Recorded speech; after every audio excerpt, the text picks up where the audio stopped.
Alchemist Part 2. The boy was surprised at his thoughts. Maybe the church, with the sycamore growing from within, had been haunted.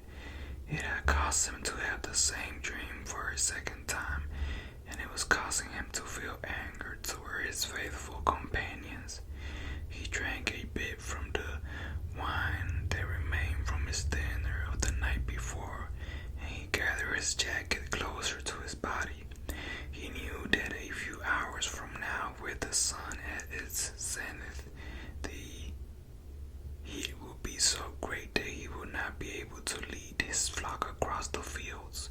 It was the time of day when all of Spain slept during the summer. The heat lasted into nightfall, and in all that time he had to carry his jacket. But when he thought to complain about the burden of its weight, he remembered that because he had the jacket, he had withstood the cold of the dawn. We have to be prepared for change, he thought, and he was grateful for the jacket's weight and warmth. The jacket had a purpose, and so did the boy. His purpose in life was to travel, and after 2 years of walking the Andalusian terrain, he knew all the cities of the region. He was planning on this visit to explain to the girl how it was that a simple shepherd knew how to read, that he had attended a seminary until he was 16. His parents had wanted him to become a priest, and thereby a source of pride for a simple farm family. They worked hard just to have food and water like the sheep.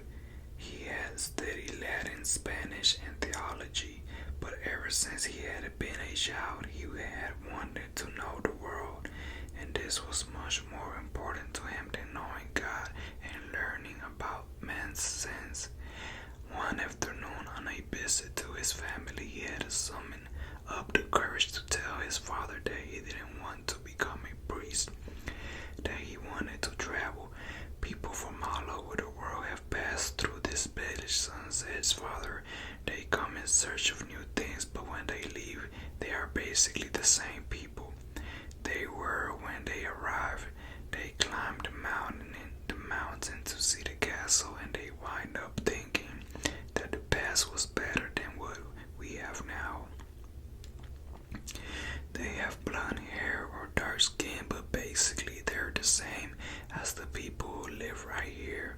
But I like to see the castles in the towns where they live, the boy explained. Those people, when they see our land, say that they would like to live here forever, his father continued.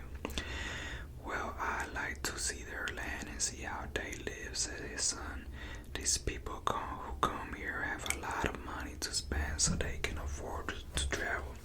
His father said, among us, the only ones who travel are the shepherds. Well, then I'll be a shepherd. His father said no more. The next day, he gave his son a pouch that held 3 ancient Spanish gold coins. I found these one day in the fields. I wanted them to be a part of your inheritance, but use them to buy your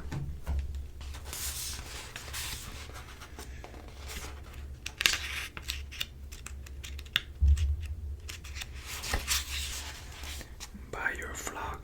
Take to the fields, and someday you'll learn that our countryside is the best, and our women are the most beautiful. And he gave the boy his blessing. The boy could see his father's gaze, a desire to be able himself to travel the world, and a desire that was still alive despite his father's having had to bury it over thousands of years under the burden of struggling for water to drink, food to eat, and the same place to sleep every night of his life. The horizon was tinged with red, and suddenly the sun appeared. The boy thought back to that conversation with his father and felt happy. He had already seen many castles and met many awaited him several days hence. Let me clear my throat.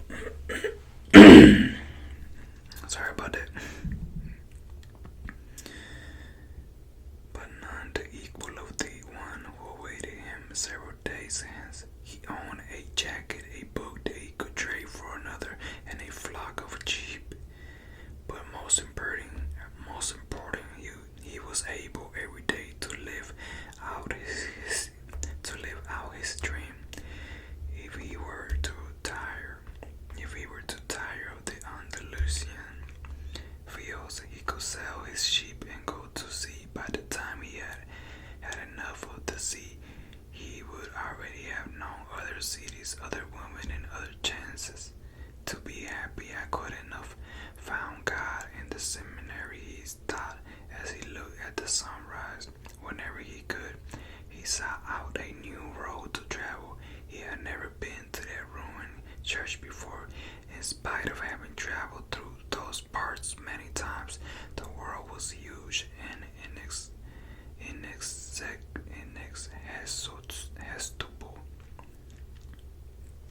He had only to allow his sheep to set the route for a while, and he would discover other interesting things. The problem is that they don't even realize that they're walking a new road every day. They don't see the fields are new and the seasons change. All they think about is food and water. Maybe we're all that way, the boy mused. Even me, I haven't thought of other women since I met the merchant's daughter. Looking at the sun, he calculated that he would reach Tarifa before midday. There he could exchange his book for a thicker one, fill his wine bottle, and shave and have a haircut. He had to prepare himself for his meeting with the girl, and he didn't want to think about the possibility that some other shepherd with a larger flock of sheep had arrived there before him and asked for her hand. It's the possibility of having a dream come true that makes life interesting, he thought as he looked again in the position of the sun and hurried his pace. He had suddenly remembered that in Tarifa there was an old woman who interpreted dreams.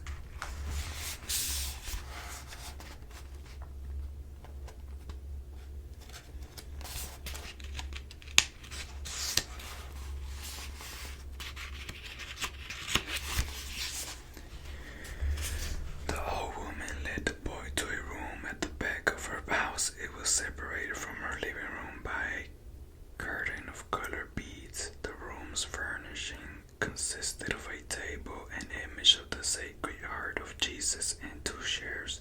The woman sat down and told him to be seated as well. Then she took both of his hands in hers and began quietly to pray. It sounded like a gypsy prayer. The boy had already had experience on the road with gypsies. They also traveled, but they had no flocks of sheep. People said that gypsies spent their lives tricking others. It was also said that they had a pact with the devil and that they kidnapped children and taking them away to their mysterious camps made them their slaves. As a child, the boy had always been frightened to death that he would be captured by gypsies, and this childhood fear returned when the old woman took his hands in hers. But she has the Sacred Heart of Jesus there, he thought, trying to reassure himself. He didn't want his hand to begin trembling, showing the old woman that he was fearful. He recited in Our Father silently. Very interesting, said the woman, never taking her eyes from the boy's hands, and then she fell silent.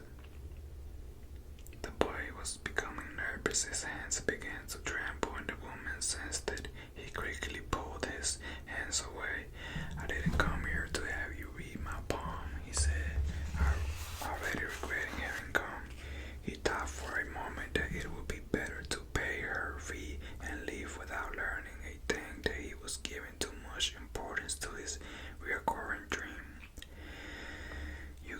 so that you could learn about your dreams, said the old woman, and dreams are the language of God. When he speaks in our language, I can interpret what he has said, but if he speaks in the language of the soul, it is only you who can understand, but whichever it is, I'm going to charge you for the consultation.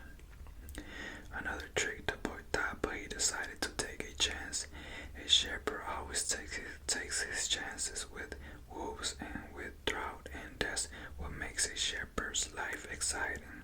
I have had the same dream twice, he said. I dreamed that I was in a field with my sheep when a child appeared and began to play with the animals.